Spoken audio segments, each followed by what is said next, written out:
ഓം ശ്രീനാരായണ പരമഗുരവേ നമഃ.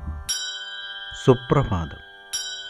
1217 ദിവസമായ ഇന്ന് 2024 സെപ്റ്റംബർ മാസം 13 വെള്ളിയാഴ്ച, 1200 ആണ്ട് ചിങ്ങമാസം 28 ഗുരുവചനങ്ങളിലൂടെ ധനം വിദ്യയാകും, വിദ്യ പൊതുസേവനമാകും.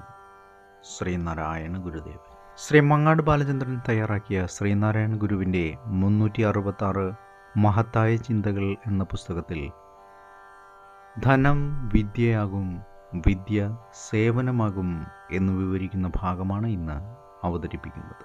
സഹോദരൻ കെ അയ്യപ്പൻ തിരുവനന്തപുരത്ത് BA പഠിക്കുമ്പോൾ അദ്ദേഹത്തിന് ധനസംബന്ധമായ പ്രയാസങ്ങളുണ്ടായി.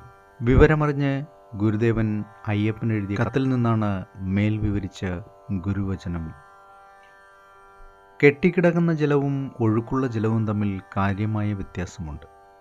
കെട്ടിക്കിടക്കുന്ന ജലത്തിൽ അഴുക്കുണ്ടാകുവാനുള്ള സാധ്യത കൂടുതലും അഴുക്കുണ്ടായാൽ അത് വേർപെട്ടു പോകുവാനുള്ള സാധ്യത കുറവുമാണ്.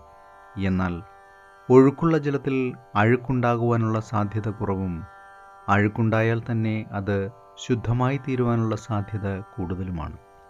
അതുപോലെയാണ് ധനത്തിൻ്റെ സ്ഥിതിയും. അതൊന്നിനും വിനിയോഗിക്കാതെ ഒരിടത്ത് വച്ചിരുന്നാൽ അതിൻ്റെ മൂല്യം നിശ്ചലമായിരിക്കുന്നു. എന്നാൽ ധനം വേണ്ടും പ്രകാരം വിനിയോഗിക്കുകയാണെങ്കിൽ അതിൻ്റെ മൂല്യം ഗുണകരമായി ഭവിക്കുന്നു. ഉയർന്ന വിദ്യാഭ്യാസത്തിന് പോകുവാൻ തക്ക സാമ്പത്തിക ശേഷിയില്ലാത്ത യോഗ്യതയും സാമർഥ്യവുമുള്ള നിരവധി കുട്ടികൾ നമുക്ക് ചുറ്റിനുമുണ്ട്. ധനവാന്മാർ അവരുടെ ധനം ഒരിടത്ത് കൂട്ടിവെക്കാതെ അതിൽ നിന്നൊരു പങ്ക് ഇത്തരം കുട്ടികളുടെ വിദ്യാഭ്യാസത്തിനായി ചെലവഴിക്കണം. അപ്പോൾ ആ ധനം വിദ്യയായി മാറും. അങ്ങനെ വിദ്യാഭ്യാസം നേടിക്കഴിഞ്ഞ കുട്ടികൾ പൊതുജനങ്ങളുടെ ക്ഷേമ ഐശ്വര്യങ്ങൾക്കായി പരാർത്ഥതയോടെ പ്രവർത്തിക്കണം. അവരുടെ വിദ്യ പൊതുസേവനമായി തീരുന്നത് അപ്പോഴാണ്.